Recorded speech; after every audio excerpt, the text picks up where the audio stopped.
Good morning, everybody. Welcome, or good afternoon, depending on where you're dialing in from. Great to have you with us today. We're just waiting for people to dial in, and then we'll get started in just a minute or so. Hope everybody's well.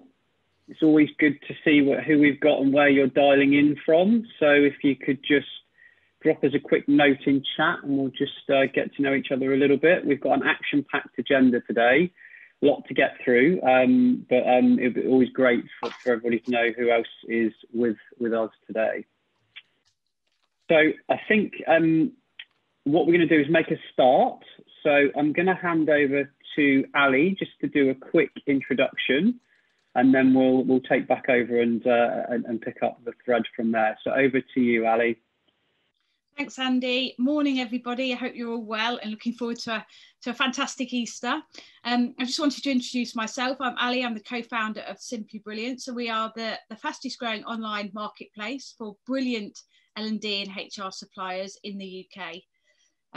We developed the platform as a group of HR practitioners who really wanted to create a place where we could go to find the very best learning and development suppliers and HR suppliers when we wanted to. So the conferences that annually, or the Google, or going through the peers when we could, just wasn't really serving us. So we turned around one day and said, let's build a platform where we can go and browse for suppliers in our slippers at 8 o'clock at night if we wanted to. And as part of our commitment to build strong relationships with both our suppliers and our corporate professionals, we're delighted to today be partnering with the Oxford Group, who are incredibly expert and diligent and great to work with. And this topic is really close to my heart, and it's such an important topic, especially in these particularly fragmented times. So really looking forward to this one. And look forward to hearing your feedback on it as well. Thanks, Ali. Thanks for that lovely introduction there. So we're delighted to be a partner of Simply Brilliance as well, and it's great to see how you've taken the market by storm and how you're helping lots of organisations find the right suppliers. Welcome everyone. We're delighted that you can join us for today's masterclass on the 5 conversations that we know are key to transforming trust and engagement and performance at work. We're going to share some key concepts with you, some approaches that power the book and our programme, and we're going to get you to experience some of the practices that we share with participants on the programme that can really help to build a strong level of trust and everything that flows from that. Just to make you aware, we're going to be sharing the recording of the session and the slides with you all afterwards. We'll make sure that's mailed out to you. At some point, probably in the next couple of working days, in the UK, we've got the Easter break starting tomorrow, so it may well be the other side of Easter, but we'll get that all out to you as soon as we can. Throughout the session, please feel free to put any questions or thoughts or anything that resonates in chat. And we hope to have a bit of space towards the back end of the session to pick some of those up. But as I say, we do have an action-packed agenda, so let's see how we get on. So just to share some introductions with you quickly before we get started, I'm Andy Dent. I'm one of the principal consultants here at the Oxford Group, and a lot of my work is around 5 conversations, developing, delivering, working with clients to roll this stuff out, something that's particularly close to my heart. The Oxford Group, we do all things management, leadership and coaching all around the globe. We've got around 200 coach and consultants, and we work with a wide range of clients from small disruptors all the way through to some of the world's leading organisations. So that's a little bit about us. I'm going to hand over to my other colleagues that are sharing today. So I'll hand over to Elizabeth first. Thanks very much, Andy. So hi, everybody. I'm Elizabeth McManus, and I'm the Head of Research and Thought Leadership for the Oxford Group. So most of my time is spent thinking the future, what's it going to look like, and what kind of conversations do we need to have to get into a good place to create the right conditions for that. And it's a pleasure to have my colleague Michelle Orme with us today as well. Yeah, as Elizabeth said, I'm Michelle Orme. I am the Senior Events Executive for the City and Guilds Group and the Oxford Group. I'm your producer today, so if you have any technical issues or any questions, please just drop me a chat and I'll help wherever I can. Thanks. Great, thank you, Michelle. Michelle always makes sure these things go really smoothly, so fingers crossed. Okay, here we go. So Elizabeth, you're going to talk to us a little bit about the approach. Yeah, just really to get everybody in the right space. For us, the 5 conversations approach, it's really all about something extremely powerful and fundamental, and that is the power of conversation to join people together. For us, we wanted to go far deeper than just a kind of skills-based look at this. And therefore, 5 conversations is really about mindset. It's about how you show up. It's about the way you engage in the conversations that you have. And our feeling is that has never been more important than it is now, given the level of disruption in the marketplace. And we believe there's a huge connection between the quality of conversations and the building of adaptive and inclusive organizations. So Andy and I and the Oxford Group team are passionate about making a contribution to that. And we are just thrilled that you wanted to spend some time on that today. Elizabeth, so I'm just going to share a bit about the backstory of where 5 conversations started and where we got to. So the story started with some work that we were doing for one of our long-standing partners, AstraZeneca, which many of you I'm sure will have heard of, even more so nowadays.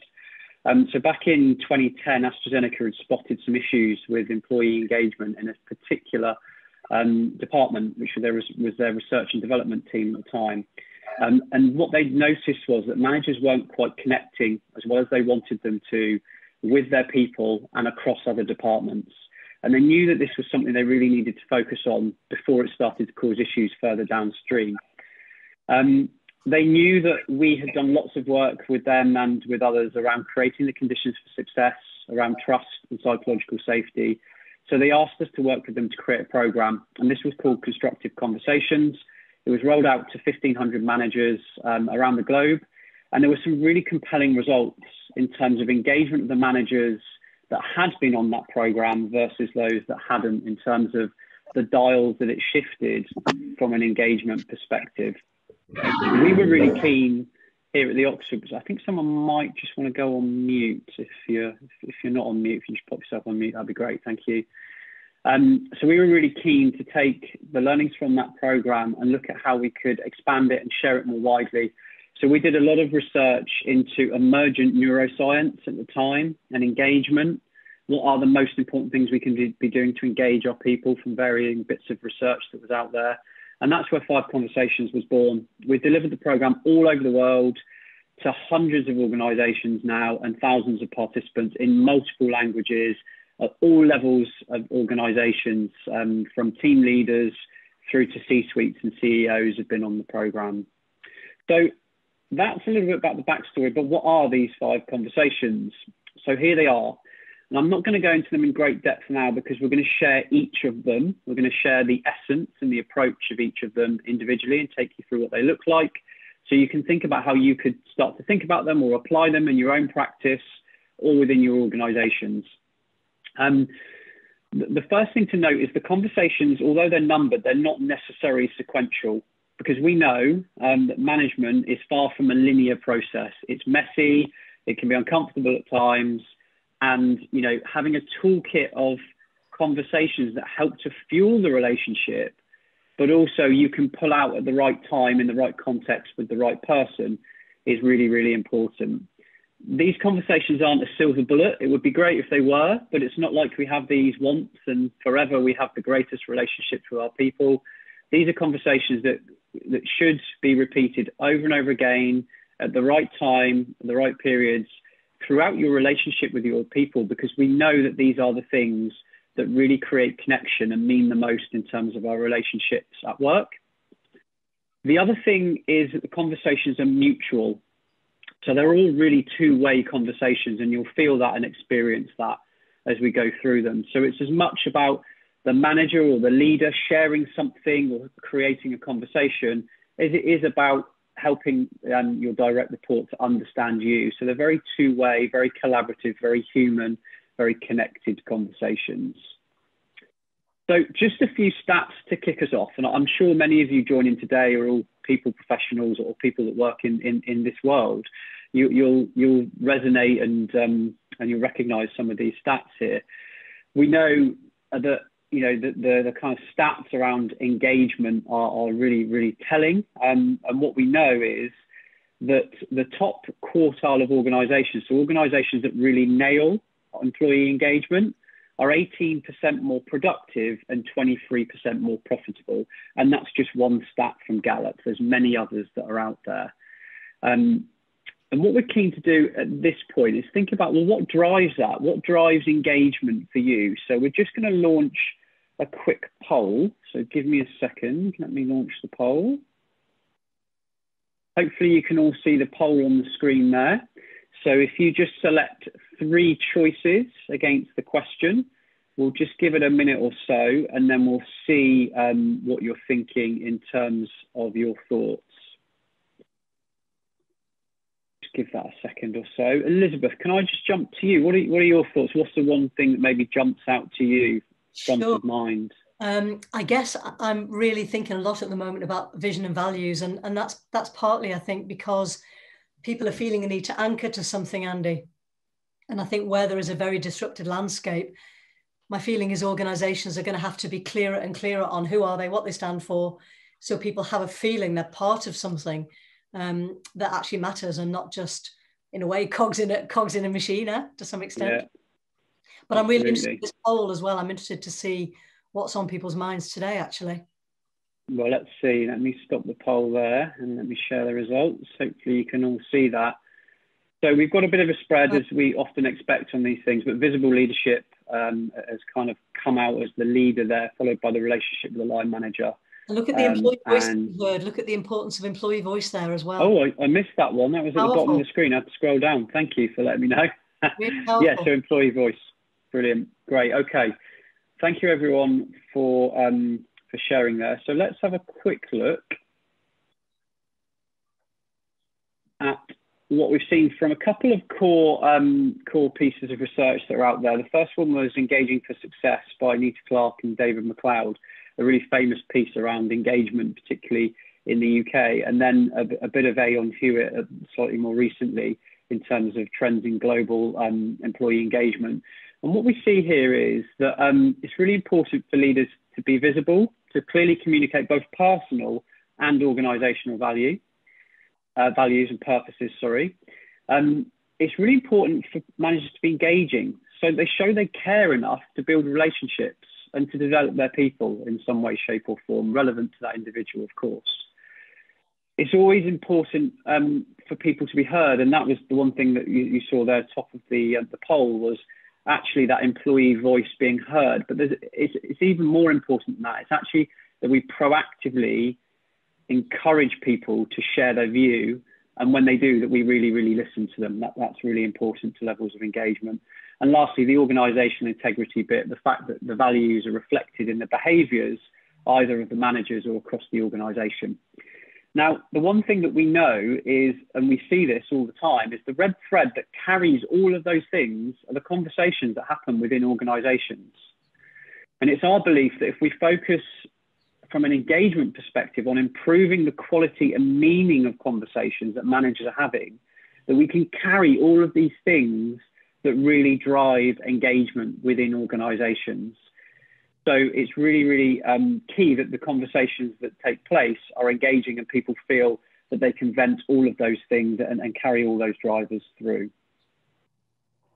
So lastly, before I hand over to Elizabeth, we see this chain reaction in terms of the quality of conversations driving the relationship with the line manager. And we all know that if the high levels of employee engagement are often an indicator of the relationship between the line manager. So if we can get that piece right, it will flow on to kind of business performance. So you can see how conversations can lead to a longer chain reaction of high levels of performance within organisations in whatever the relevant way is. Elizabeth, I will hand over to you to pick up neuroscience. Thanks, Andy. So before we dive into the first of the conversations, which you'll have a chance to do in a few minutes, we wanted to touch in really on why this is so impactful on human beings. And one of the ways that we've done that is just to continue to work and look at the neuroscience and why these conversations have such a big impact.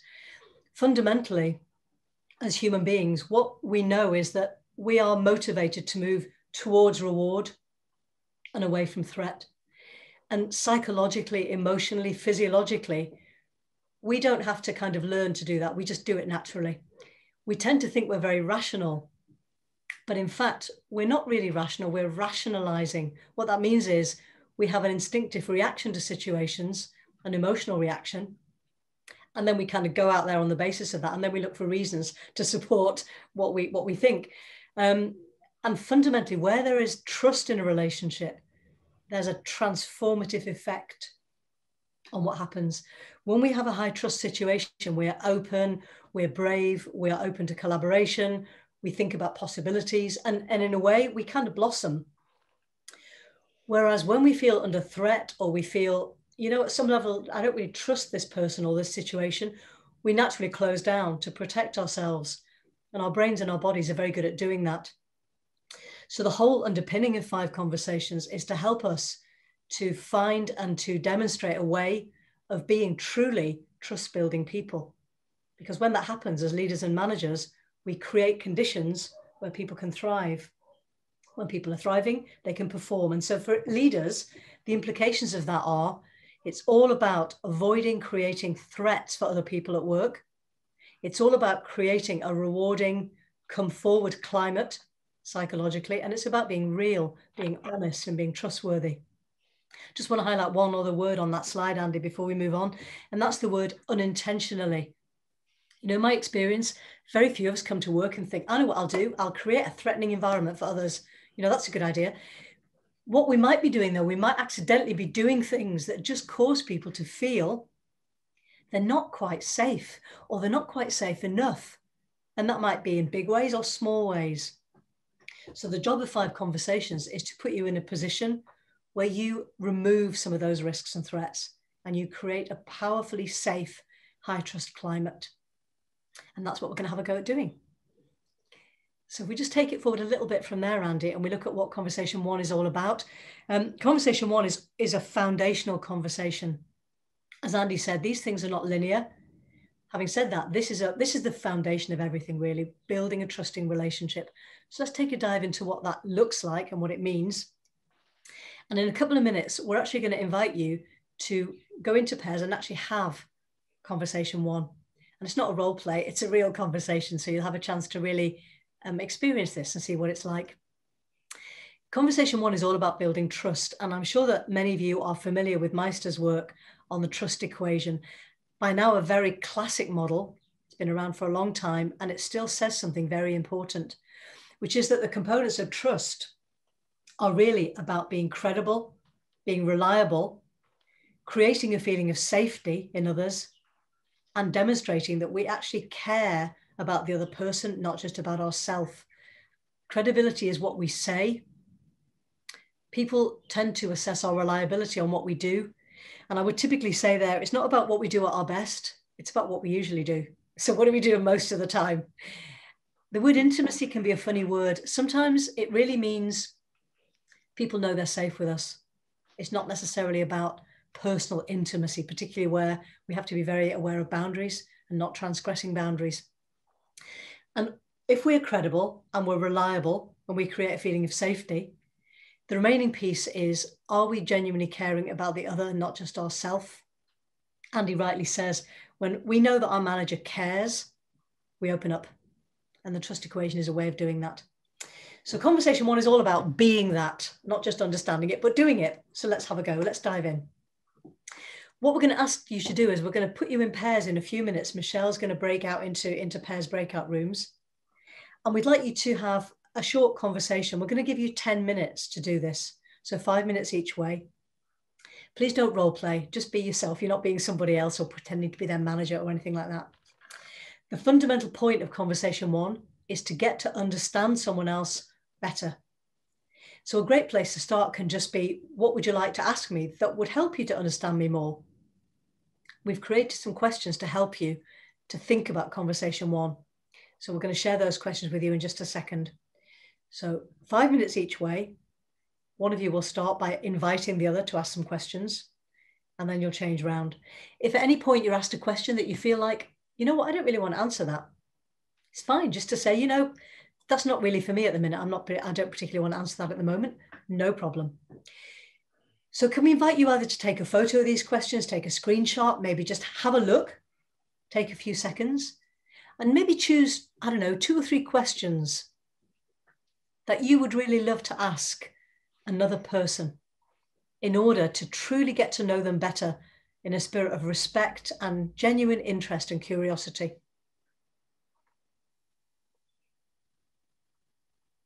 There's a lot of questions. When you get the slides, there's going to give you a treasure house of other stuff you can ask.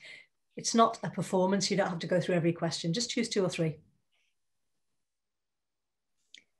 Hey everyone, welcome back. So as you're coming back, if you do want to pop into chat, any experience, views, whatever about conversation 1, great.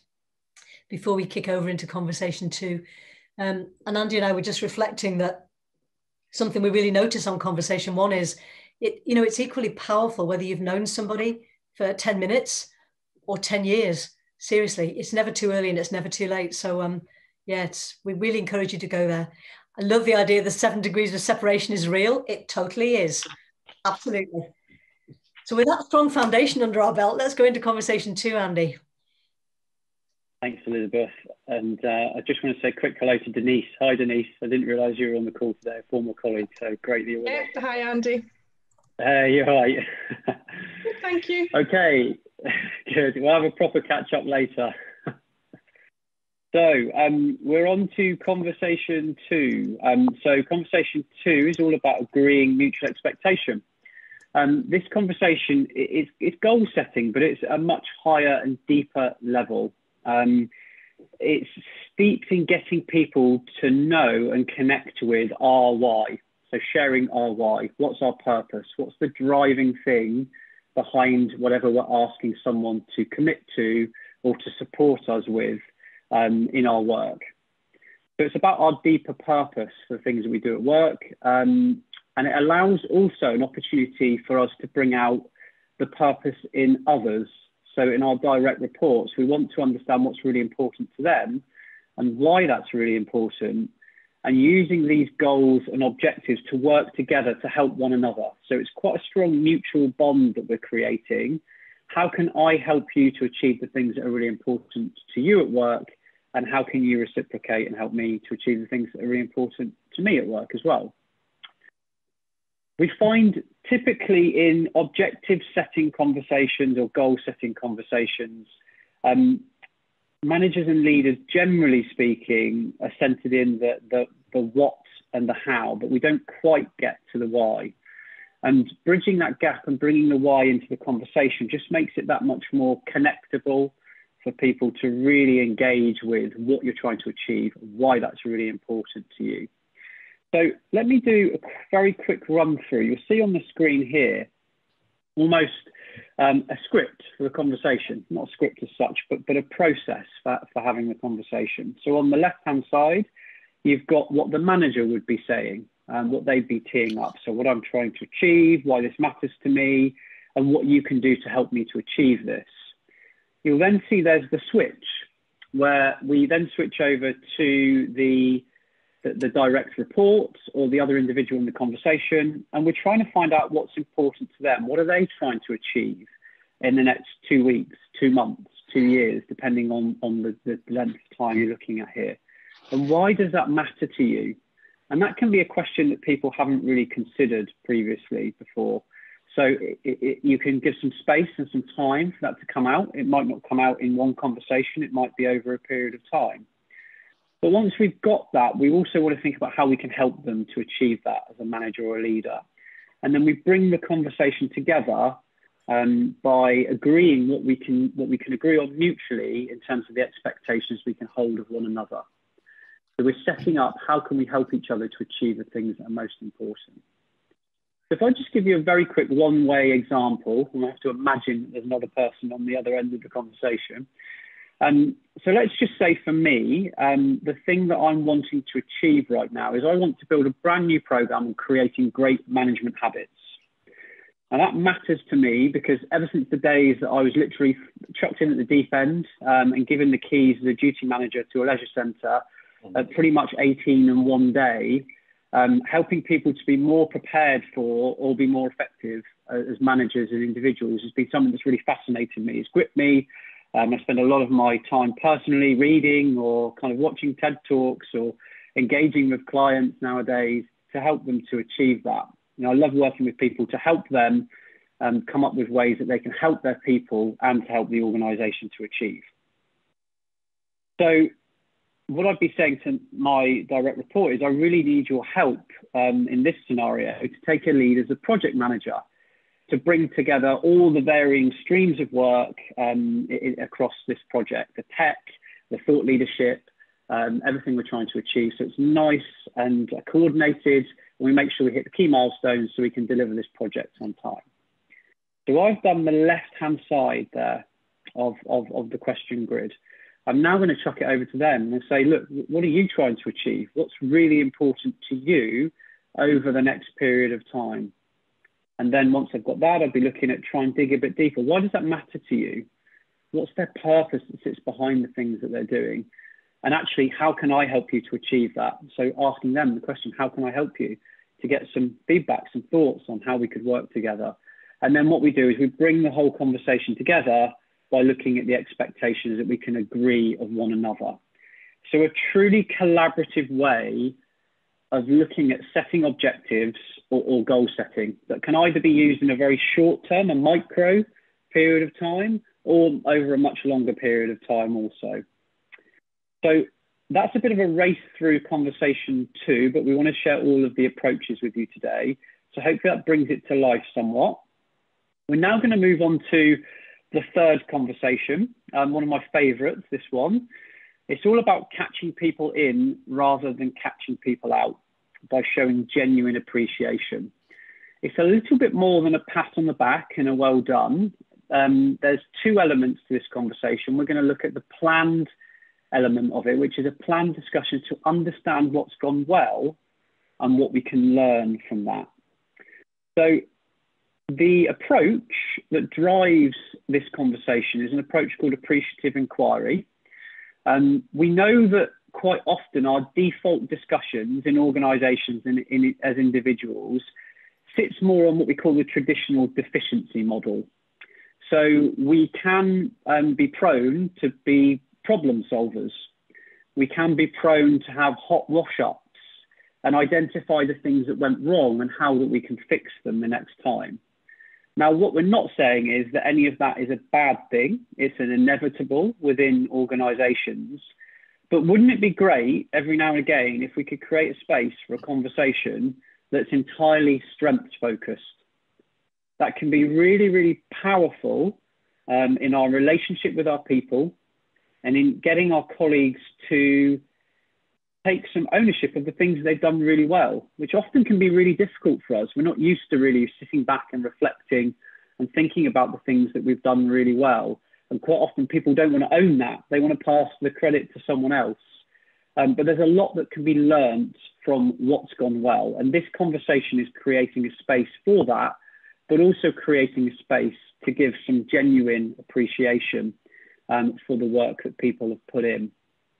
We know that nowadays we don't all work together all the time.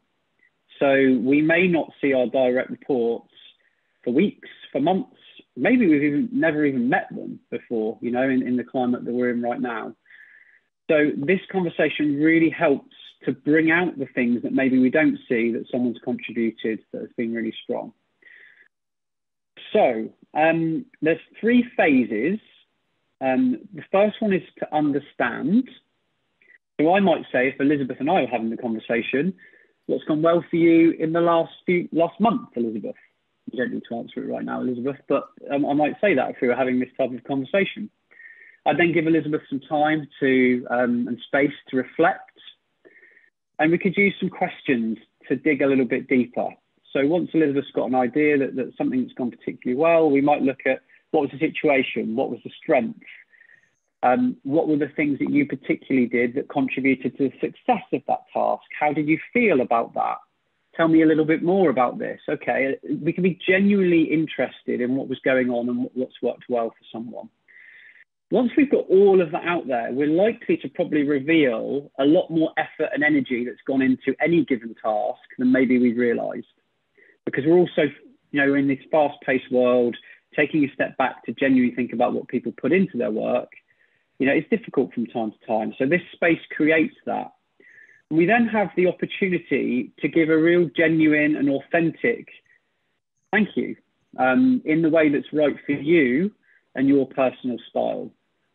So we've understood, we've given some thanks and praise if that's appropriate. The next phase is about exploration. It's about getting that other person to think about what more they could do with the things that they've done really well. It might be how they could apply it to a future project, other areas of work. It may even be thinking about how those strengths could support them in their longer term career. But it's getting them to think about that for themselves. It's a very coaching style conversation. And the third element is the consolidation piece. So this is where we ask the really big coaching question, which really says, what have you taken from this conversation? And we sit back and we hopefully get people to give some positive reinforcement to the things that they've done really well. So they take some credit for the things that have gone particularly well. So that's a very, very, very quick run through conversation 3. As I say, one of my favorites, because I find within organizations, these are the conversations that probably don't happen so often. And whenever we deliver this program, I know it's the one that our participants always say, we don't do this so much, and actually find that it's a really useful conversation to have, just to change the narrative a bit, to change the flow of the conversation.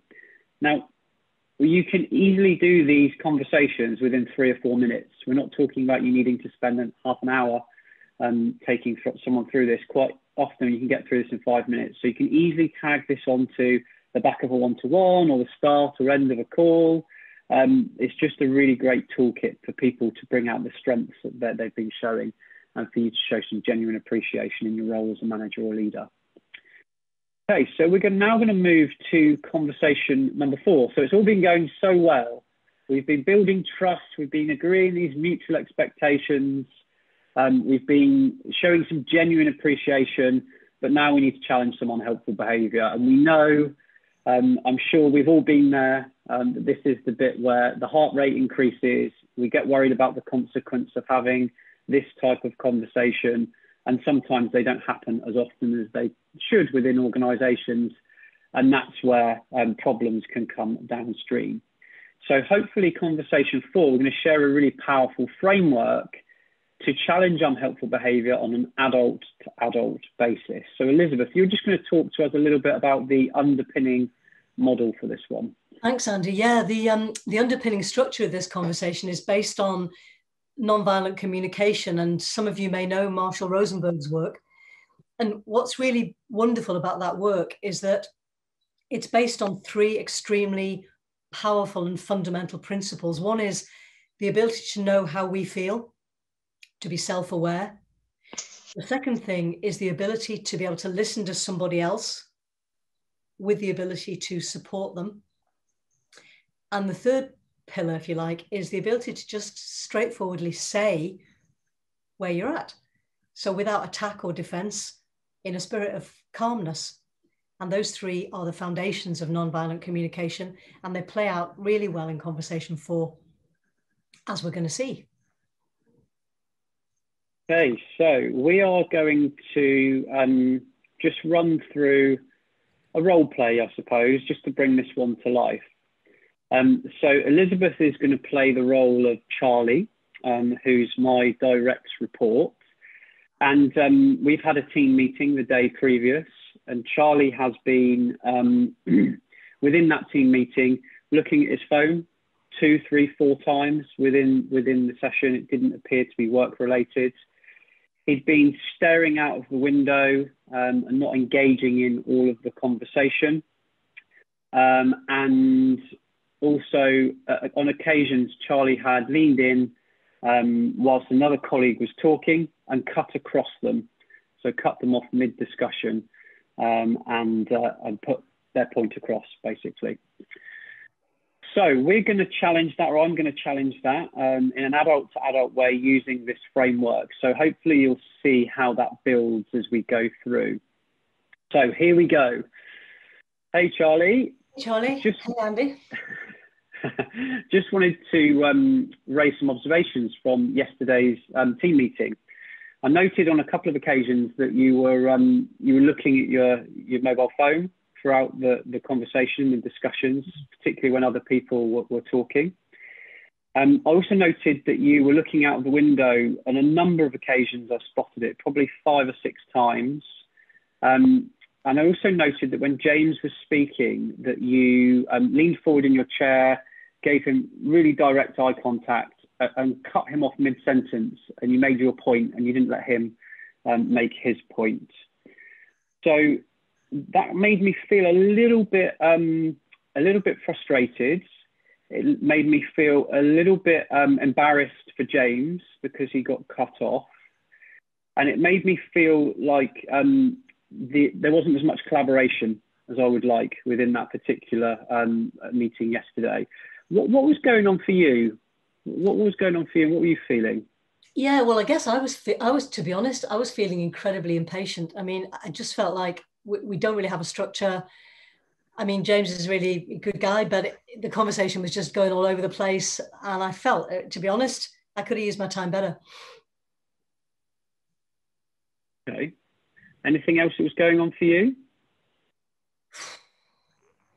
No, I mean, to be honest, that was the main thing. It just felt a bit unstructured, and, you know, it's just hard to stay with it really when that's going on. Okay. Take your points on board there. I suppose from my perspective, within those team meetings, I've got a real need to make sure that it's as collaborative environment as it can be. We don't get together all that often. And when we do, I really want us to collaborate and have some open discussions to air issues, to talk freely, but also for everybody to have their space so that it's a safe environment where we can all feel that we can contribute and we can bring our thoughts to the party and really be supportive of one another. So within those types of environments, what do you need within those meetings? It's a good question, Andy. Thanks for asking. I think there's 2 things really. I think, to be honest, one is it's a clear agenda. I take the point that it's kind of a get together, but I think even if it's just, you know, check-in time and then like decision moment and then future plans, some kind of structure would really help me. And the other thing that would help me is sometimes it's not really clear to me how to bring a point in. And sometimes I kind of lose focus when I'm not sure how to do that, to be honest. So if you could help me with that a bit, okay. Those would be my 2 things, I think. Okay, well, I'll take those points on board. So if I make sure we've got an agenda that provides more structure for the session, and I make sure that either before the meetings or during, send me any thoughts you've got beforehand, if there's anything specific you want to touch on. But if there's anything in the moment, just give me a nod and then I'll know that you want to bring a point up, and I'll make sure when the next, you know, natural break comes, I bring you into that conversation. But I need to make sure that, you know, your mobile phone isn't in the meeting, or it certainly isn't distracting you within the meeting. And if you can make sure that you're engaged in other people's views, because that's really important from a team working perspective. So I'll make sure I do those things. Is there anything else you need from me to make sure you can fulfill those requests? No, to be honest, I think that's fair enough. And I take the point about the phone because it drives me crazy when other people do that a bit as well. So yeah, I'm happy to set that aside a bit. And I think that genuinely will help me focus because, yeah, sorry, I was a bit impatient there, you know. No problems at all. Cool. Thank you, Charlie. Thank you. Okay, so hopefully you can see there from the flow. Now, obviously it's a role play, so it might be a little bit stickier in real life and you might need to give a little bit more space for things to kind of build. But you can see there where the emotion has been removed from the conversation. And we were being very factual in our observations, but we also share how it made us feel, and we own that. And it's really important from the work of Marshall Rosenberg that we outwardly share our feelings about something. Otherwise, we can end up bottling it up and it turns into resentment. So it's really important for people to understand how their actions make others feel, but also for us to understand potentially what was going on for them. What were they seeing? What were they feeling? So as important as our observations, our feelings are, it's important we understand theirs as well. also from a needs perspective, we're creating a picture of, in that particular scenario, these are the things that we need. So my thing was about collaboration. It was about people being able to bring their views without feeling unsafe within that environment. And also we need to understand, what do you need from that environment? And then finally, we can hopefully see their perspective, their point of view, and then maybe things that we can do to help with that from a request perspective. But we also need to own the fact that we want to be straightforward, and having a mobile phone and cutting people off mid-conversation are not acceptable. And that needs to stop. So hopefully the conversation gives a balance of all of those things and creates this adult to adult framework to really collaboratively solve problems. So that is conversation 4. Elizabeth, anything to add before we close off? Just one point, Andy, and that is the temptation is to think that probably won't work, you know, because it's it's simple. It doesn't really work like that. But honestly, it honestly does. And the reason it honestly does is because when we come into it in a spirit of calmness, we're not attacking, we're not defending, we're really listening and we're really sharing. It allows the other person to say what's going on for them. And it breaks this kind of, especially a hierarchical boundary where people sometimes feel the manager's not listening and being told off in some way. So it really kind of cracks that open. Thanks, Andy. Lovely. Thanks, Elizabeth. That's a great build. Thank you. So, Elizabeth, you're going to take us through the final conversation. Yeah, so every time we talk about this conversation, it makes us smile at the moment, because building for the future, like we've got any remote idea what that is or what that could even possibly be. But in a way, this conversation is quite special, I think, because conversation 5 is about creating a conversation with your team member or your peer or whoever it is that helps them look at where are they heading and where are they now? What might be the direction of travel for them? And how can you help them move in that direction of travel? So we're going to share a really simple, practical model with you to help you have conversation 5. And you'll see that it's a future focus wheel, a tool some of you may have used in different environments, including coaching. So the way this tool works, first of all, you would invite the person to have a look at the outside of the wheel and have a look at some of these dimensions that we've offered. Now, these might not be right for everybody. So some of your people might say, you know, I don't really care about, for example, collaboration, inclusivity. I care about autonomy, or I care about innovation. Step 1 is help them to frame the criteria that are right for them. So that gives them a picture. This is where I'd like to be heading. Step 2 is get them to complete the spider diagram. So in the center of the wheel, number 1 means I currently don't have any of this thing. And 10 means I have loads of this thing. And you'll see, for example, that the red lines are, let's say, where I am right now. The second stage is get me to think about where would I like to be with this particular thing. And again, plot each dimension. And the blue diagram might show you where I want to be. What's really interesting and important about this is that it's not the case that everybody wants to have 10 on everything. For example, I might well say, let's say I'm having that conversation with Andy, I might well say, you know what, Andy, I would like a whole lot less innovation and exploration than I've got right now, to be honest. What I'd really like is a whole lot more purpose. Or, you know, I really want a lot more security than I've got right now, or I want a lot more mastery than I've got right now. So give them the space to tell you what they want the profile to look like. And you might say, you know, 6 months, 12 months, 18 months, whatever feels the right time for you. And the rest of the conversation 5 is about, okay, great. If that's the shape of things for you right now, that's how much of these things you've got. And the second shape is what you'd like it to be like. Let's talk about what we can do to help you take steps in that direction.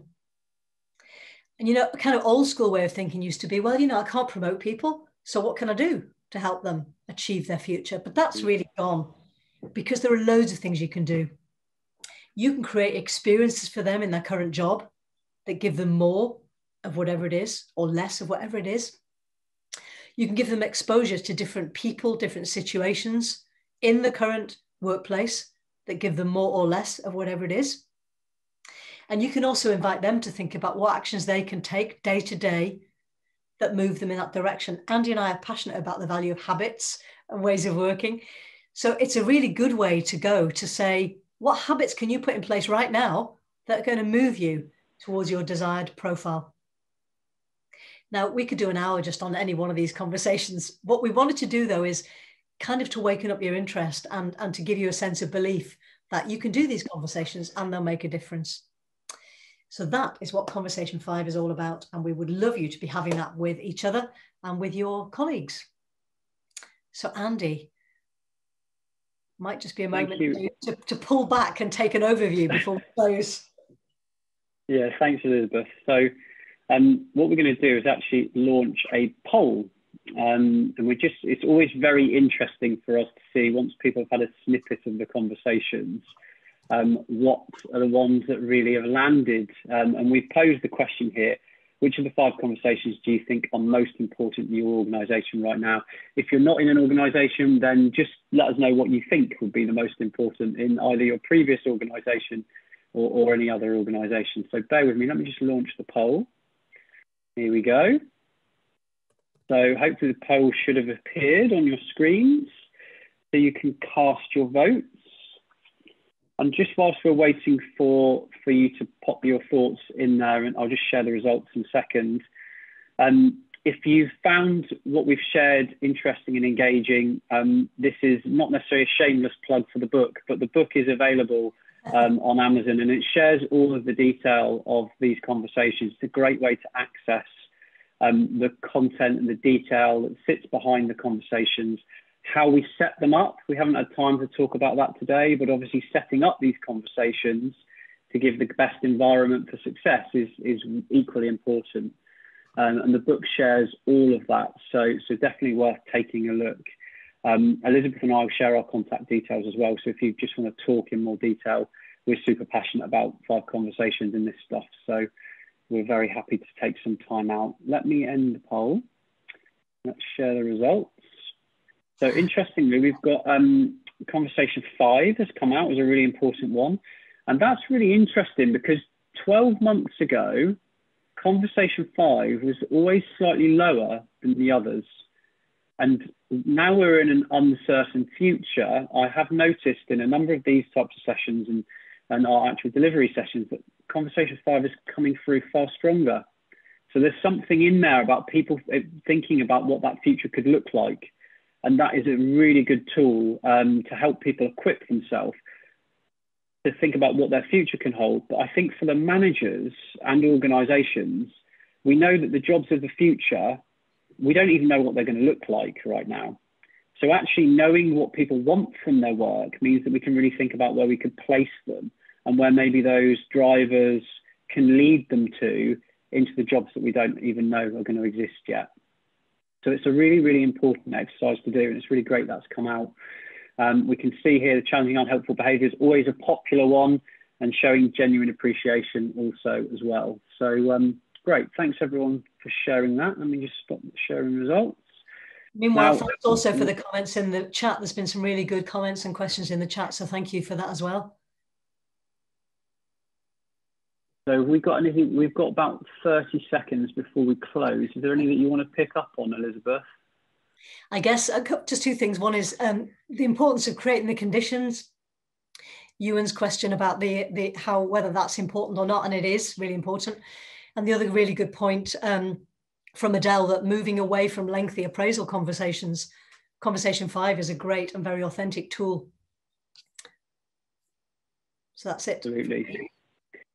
Perfect. Well, we're bang on 10:30, and we always like to finish on time. So you can see on the screen there, Elizabeth and my contact details and other general contact details to the Oxford Group if you want to follow us on LinkedIn or Twitter or dive on the website. But feel free to drop us a note. And yeah, it's been great. Thank you for spending your time, pre-Easter time with us. And we wish you a good Easter break if you're in the UK, or a good weekend when it arrives elsewhere. Absolutely. So thank you everyone for joining. Bye.